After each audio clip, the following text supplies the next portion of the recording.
eu preciso te dar o essencial, em algumas palavras, da história da França no século XVIII, para entender de onde vem esta Revolução Francesa. Depois ver o que faz esta Revolução Francesa, depois como ela vai explodir o sistema internacional europeu.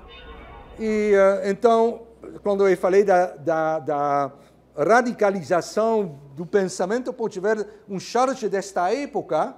Esta época, e tem muitas destas caricaturas, você tem aqui, ele representa, obviamente, o Terceiro Estamento, é pobre, investimentos pobres, e ele carrega em suas costas o clérigo e o aristocrata, que eles não precisam fazer nada, eles são carregados de lugar a lugar e pode, assim, fazer boa vida.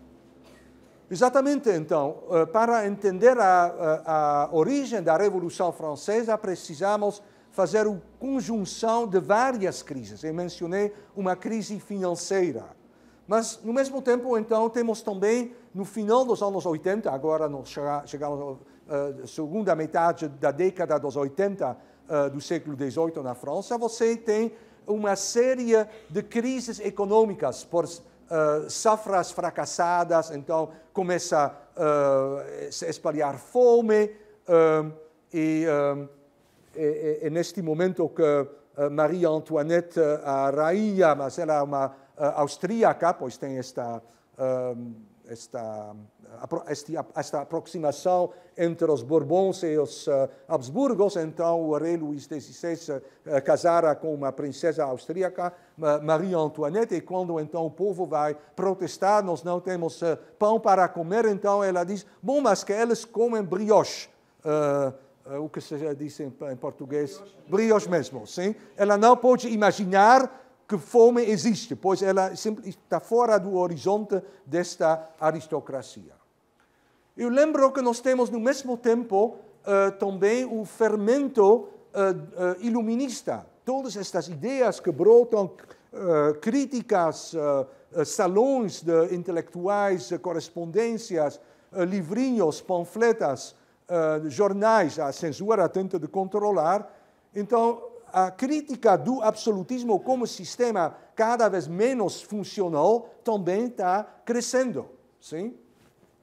Sobre as guerras, então, eu já falei, então você pode ver nesta imagem também um quadro da época, uma representação da pobreza da maioria da população. Então, a Revolução Francesa tem um elemento de crítica ao sistema político, mas não menos também uma crítica à realidade econômica experimentada como extremamente injusta por uma parcela cada vez maior da população. Ok, e a tudo isto, então, eu preciso adicionar uma quarta causa, um quarto antecedente, isto é a crise da própria governança. Então, sobre isto eu já dizia várias coisas, então vou só lembrar a monarquia absoluta na França, tanto quanto em outros países absolutistas da Europa, se baseia na aristocracia. Sim? O sistema feudal do Ancien Regime, não é o mesmo como o feudalismo da Idade Média. Ali, então, você tem uma concentração do poder, mas a concentração do poder do rei se baseia no poder socioeconômico e no prestígio da aristocracia. Só que esta aristocracia perdera sua autonomia, perdera a liberdade de fazer suas guerrinhas, agora está integrada no sistema de governança da monarquia absolutista, mas, por outro lado, a monarquia absoluta mantém também o poder sobre as terras, sobre os impostos, etc., sobre trabalhos forçados e outras coisas injustas, mantém esta força e estes privilégios da aristocracia. Então, um tipo de deal entre o rei e a aristocracia. O que acontece quando este deal não mais funciona? Então, exatamente, a aristocracia tivera que ceder muitas de suas liberdades para manter seu poder socioeconômico dentro do absolutismo. Gosta de recuperar, mais recupera, mais enfraquece a monarquia absoluta.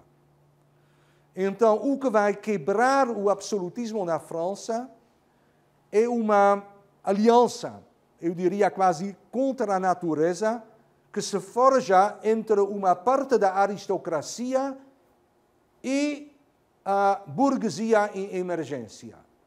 A aristocracia que está com medo de perder e a burguesia que está ganhando, mas quer obter também uma parcela do poder político, uma influência sobre as políticas. E ambos vão se juntar contra o rei. Só que esta aliança vai escapar de controle e então vai radicalizar e teremos a Revolução Francesa. Ok, esta imagem provavelmente todos vocês conhecem, é o pintor quase oficial da Revolução Francesa, depois de Napoleão Bonaparte, Jacques-Louis David, e ela representa o juramento de Pella. Pella é, sim, a palavra em português que eu não conhecia antes, mas ok, é um tipo de jogo, e ali então é uma sala em Paris ampla o suficiente para encolher, para absorver os representantes de todo o país. São os Estados Gerais. Então, isto vai ser a primeira fase da Revolução Francesa, chegamos a 1789.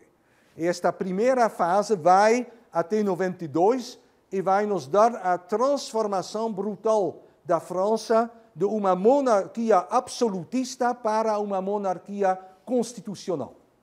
Então, o que acontece é que, eventualmente, o rei não pode mais pagar suas despesas. E ele faz algo que não mais se fizera por um século e meio. Ele vai convocar o parlamento. Sim? O parlamento na França se chama os Estados Gerais, e então eles se constituem por 3 câmaras. Uma câmara da aristocracia, uma câmara da nobreza e uma câmara do terceiro estamento. Só que os representantes do terceiro estamento, eles representam 99% da população francesa, eles estão com muito mais e eles estão cheios de reivindicações e não querem simplesmente ali para votar mais dinheiro para a sua majestade. Então, quando então todos estão juntos, mas eles estão em câmaras também fisicamente separadas, os deputados do terceiro estamento fazem um juramento, tem toda uma perturbação, e eles juram: nós não somos só a representação do terceiro estamento, não, o terceiro estamento é a nação, e nós aqui somos a Assembleia Nacional, e não vamos sair daqui antes de ter transformado o regime da França e antes de ter dado à França uma nova Constituição. Aí então ela se transforma numa Constituinte. E esta Constituinte então é revolucionária porque no mesmo tempo então também tem revoltas populares e o assédio e a queda da Bastilha e outras coisas. E o terceiro estamento então se torna a Assembleia Nacional e vai reivindicar, nós temos a soberania da nação. Isto é muito importante, pois antes, então, foi o rei que diz: eu sou o soberano, você simplesmente pertence a mim.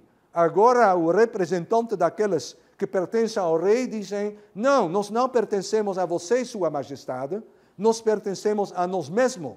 Nós, coletivamente, constituímos a nação. E então, como nação, temos o direito, e só nós temos o direito, de dar a nós mesmos leis. Então, a Assembleia também reivindica e pega o monopólio legislativo. E uma das primeiras decisões é a Declaração dos Direitos do Homem e do Cidadão, que é um documento extremamente importante. Você poderia dizer que está também a origem da nossa Declaração Universal dos Direitos Humanos. Sim? E então ali expressa também esta ideia que a transformação vai dar ao povo a liberdade, a igualdade e se basear num sentimento e num compromisso com a fraternidade. Bom, e então as coisas começam a radicalizar e logo então também não só em Paris, onde tudo se concentra, e Versalhes está assim, um caminho a pé de Paris, mas também toda a França, quando os rumores do que está acontecendo em Paris começam a se espalhar, em mais lugares, os camponeses, que são a grande maioria da população, vão assediar as casas dos nobres, a quem eles devem dinheiro e trabalho e várias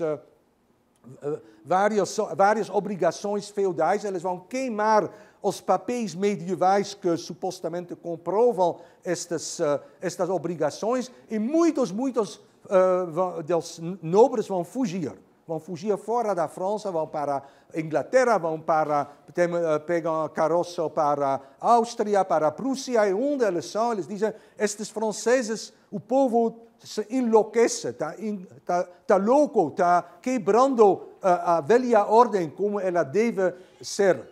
E então, com isto, a fuga dos aristocratas, já antes de qualquer guerra, vai espalhar em toda a Europa um medo ou uma esperança, dependendo do seu ponto de vista, do que vai acontecer ali na França. E é importante, vocês deveriam comparar isto com... A França é o país mais importante da Europa, sim? Então, não é se hoje temos uma revolução em Venezuela, digamos, ou em Equador, ou em Irã, ou em Myanmar, ou tudo o que nós estamos seguindo no Egito. É tudo muito interessante e pode se tornar extremamente importante, mas são todos países secundários. O que aconteceria se houvesse uma revolução no país mais importante do mundo, nos Estados Unidos? Isto é o equivalente. Sim? Isto é o equivalente. Esta é a Revolução Francesa. Segundo. Bom, e então vamos dar olhar um pouco qual é o conteúdo desta Constituição que vai se dar, que a França vai se outorgar a si mesma. Então, é, em primeiro lugar, uma abolição absoluta, principal e total do absolutismo real e dos resquícios do feudalismo. Então, tudo isto faz parte, o que descrevo agora, se entrar nos detalhes, da primeira fase da Revolução Francesa. Ok. Então, com a abolição do absolutismo e a abolição do feudalismo, se abole automaticamente também os estamentos. Se você não tem mais uma divisão da população em estamentos, todos agora são iguais frente à lei. Tem uma lei para todos. Não é o caso que se um camponês rouba um pão, que ele vai ser enforcado, mas se um aristocrata rouba um tesouro de ouro, que ele vai receber uma pequena multa. Não, doravante todos vão enfrentar a mesma justiça. Então, com isto se estabelece a ideia de cidadania. Logo, os membros da população não mais são súditos do rei, eles são cidadãos de sua própria sociedade. Bom, como vai se organizar, se governar esta sociedade? Na primeira fase, a Revolução Francesa não é tão radical. Sim, a Revolução Francesa atravessa vários estágios e, num primeiro momento, então, vai de menos radical para mais radical. Depois vai ter uma quebra e vai novamente para menos radical. Ok, então a primeira fase não diz o rei não pode ser rei.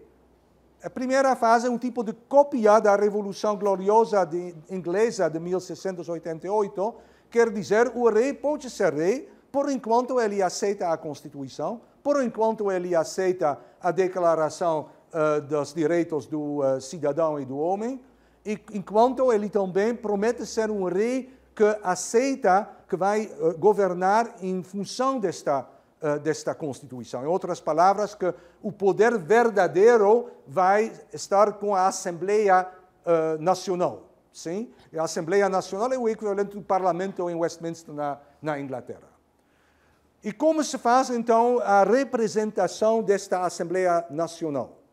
Em primeiro lugar, então, é um tipo de democracia que hoje nós não mais conhecemos e que hoje nós não mais chamaríamos de democracia. Isto se chamava uma democracia censitária. E o que é uma democracia censitária? Isto quer dizer que nossa democracia de hoje se baseia no fato que cada cidadão tem um voto. Uma democracia censitária se baseia no fato que certos têm um voto, outros não têm voto, outros têm mais de um voto. Do que isto depende de quanto imposto você paga. Quer dizer que é mais rico, paga mais imposto, pois agora não mais tem os estamentos e a isenção dos aristocratas. Quem paga menos impostos tem um voto, quem é pobre demais para pagar impostos, ele não tem voto. Em outras palavras, de toda a população vai ser só uma pequena minoria, uma oligarquia, que vai eleger o parlamento, a Assembleia, que logicamente então vai representar os interesses desta minoria. Sim?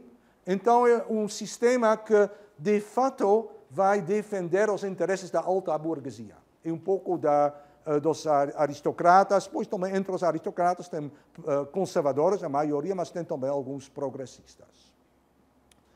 Não menos importante vai ser a liberdade de religião. Então, a Declaração de Direitos do Cidadão e do Homem inclui também uma série das chamadas liberdades clássicas. Liberdade de profissão, liberdade de movimento, liberdade de expressão, liberdade de organizar politicamente, etc. E, em primeiro lugar, liberdade de religião. E lembro que só um século antes, o rei Luís XIV revogara o edito de Nantes, que outorgara a liberdade religiosa aos huguenotes, que todos os huguenotes, então, foram obrigados a seja se converter ao catolicismo, seja ir embora. Então, na França, houve só católicos e um pouco de judeus, e muitos que não gostaram deste monopólio. Então, a primeira coisa que se faz é a liberdade de religião. Doravante, a França não mais se define como país católico. Então, para festejar isto, eles fazem a mesma coisa que também na Inglaterra já se fizeram séculos antes. Eles vão expropriar os bens da igreja, que são muitas e muito ricas, e os sacerdotes logo vão se tornar servidores públicos, sob controle do Estado. Quem está absolutamente não de acordo é o Papa em Roma. Mas, ok, ele não é escutado. Em terceiro lugar, e isto é também importante, em termos econômicos, a França vai frente para a vitória do capitalismo. Quer dizer que muitas entraves ao livre mecanismo de supply and demand, como se diz isto, oferta e demanda, entraves ainda datando da Idade Média, vão ser abolidas. Outra coisa que se abole é o direito dos trabalhadores a defenderem coletivamente seus interesses em sindicatos. Então, o que se havia foram as guildas. As guildas foram o sistema que, desde a Idade Média, foram corporações de profissões, controladas pelas elites de cada profissão, mas que também mantiveram os padrões de qualidade dos produtos.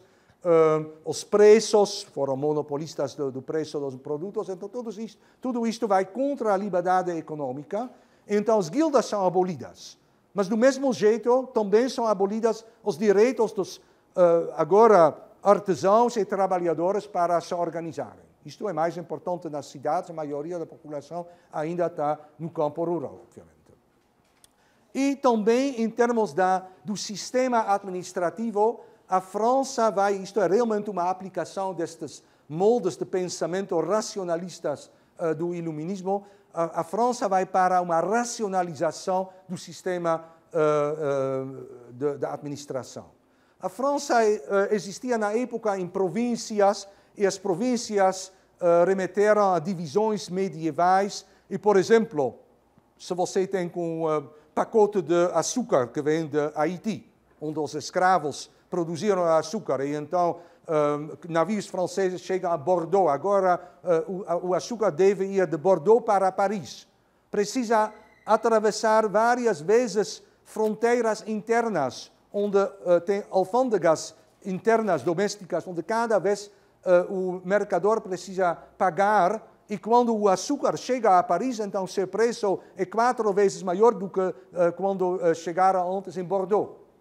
Então, uma das primeiras coisas a fazer é de abolir todas estas divisões internas e de colocar ali um sistema que continua existindo até hoje, não mais de províncias medievais, mas de departamentos, que são unidades meramente, subdivisões meramente geográficas, que também se chamam como les Pyrénées, les Alpes, le Loire, etc., e não mais nomenclaturas medievais. Também eles vão introduzir sistema métrico e muitas outras coisas que são basicamente elementos da nossa modernidade e depois vão para outros países. Bom, e tudo isto se faz então desta Assembleia, e como eu te expliquei, o que nós temos hoje como direita e esquerda são divisões que remetem à Revolução Francesa. Sim? Isto tem a ver com o lugar onde os representantes do povo, após as eleições, vão se sentar na Assembleia Nacional. Então, aquelas que tiveram mais ou menos as mesmas opiniões ou a mesma ideologia, logicamente falaram uns com os outros nos corredores, e então, quando soou campainha que a sessão vai começar, eles também, logicamente, vão se sentar juntos. Então, aqueles que ainda têm uma certa nostalgia pelo ancien regime, que são torcedores do rei e de seus privilégios, vão se sentar no lado direito da sala. Ok, obviamente vocês vão dizer, mas isto não é direita, isto é esquerda. Mas isto é visto do ponto de vista do presidente que lidera a sessão. Então, para ele é a direita. Então, os pro-monarquistas são a direita.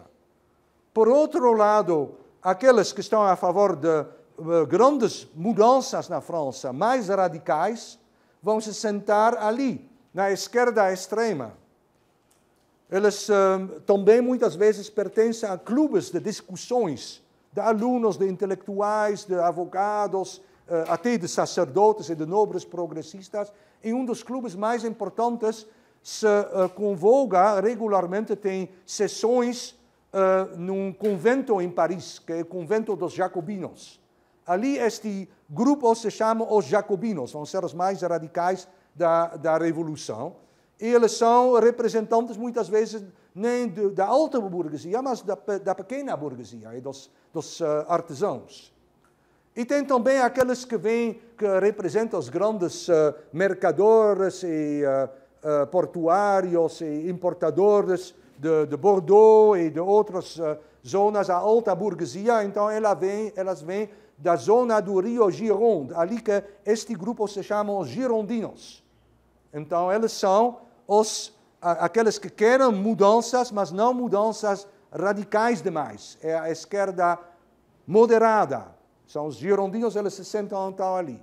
E entre a esquerda e a direita tem um grande grupo de deputados que não sabem bem. Okay? Uma vez é desta maneira, outra maneira, e então, como eles são um pouco vagos e não muito fidedignos do ponto de vista dos mais radicais, seja da direita, seja da esquerda, eles dizem a eles, isto é um tipo de pântano. Sim, eles chamam o pântano a planície e eles se sentam no centro. Ali você tem a divisão da política em países democráticos que continua existindo até nossos dias. Ok, então agora vamos ver como tudo isto vai se traduzir na cena internacional, pois isto é porque nós estamos aqui. E então, a cena internacional já está desde 89, olhando com olhos bastante grandes e assustados o que está acontecendo em Paris. Mas ainda a paz na Europa se mantém até 92. Só que em 92, então, a Revolução Francesa vai para uma segunda fase. Como eu disse, tem ali vários grupos no Parlamento, na Assembleia, e em particular a esquerda, tanto a esquerda os progressistas moderados, quanto ainda mais os radicais, como Robespierre e Danton, eles estão clamando a favor de uma exportação da revolução para libertar os outros povos oprimidos da Europa. Sim? Interessantemente, é a mesma teoria que George Bush usou 10 anos atrás na invasão do Iraque, a exportação da revolução. Então, só que aqui a exportação é menos distante, é para os vizinhos. Sim? E quais são os vizinhos mais atingidos? São Bélgica, são vários estadinhos alemães, Áustria, Prússia um pouco mais para frente, e particularmente a Prússia e a Áustria, então, a tendência é bem antirrevolucionária. Ali você tem países absolutistas que de jeito nenhum gostam do que está acontecendo na França. Eles só estão esperando para algum motivo para, assim, fazer uma intervenção a favor do ancien regime para ajudar o rei. Então, o que acontece é que a própria Revolução Francesa vai dar a eles este pretexto, pois a Assembleia vai declarar a guerra contra eles em nome da libertação dos povos oprimidos. Ok, então você tem a guerra. E esta guerra é a guerra da primeira coalizão. Para a má fortuna de alunos de História das Relações Internacionais, então tem muitas guerras dentro destas guerras revolucionárias napoleônicas, que nós chamamos a guerra da primeira coalizão, segunda coalizão, terceira coalizão, etc., que são, assim, quase de antemão já, não sei se eles travaram estas guerras com este fim nos olhos, mas são quase já perguntas de múltipla escolha para a prova final. Então, isto é a primeira guerra de coalizão e opõe, então, ainda só a França contra a Prússia e a Áustria. Bom, só o que é um pouco difícil é que o exército da França é um bom exército, mas não pode se medir contra o exército da Prússia. Eu lembro que a Prússia não foi um Estado que estava com um exército, mas um exército que estava com um Estado. E então, logo, a primeira fase desta guerra vai muito mal para a França e os exércitos inimigos estão invadindo a França. Nós estamos em 92. Agora a situação começa a ser muito grave, crítica para a Revolução Francesa, não para aqueles que apoiam o rei, pois eles estão secretamente rezando, talvez os alemães e austríacos vão nos libertar destes terríveis revolucionários, mas aqueles que estão a favor da Revolução estão aqui com o coração batendo, o fim pode estar muito próximo, nós precisamos nos reorganizar e rapidamente também. E nesta situação crítica, duas coisas importantes vão acontecer. Uma é uma segunda revolução dentro da revolução, a segunda é uma transformação do exército francês.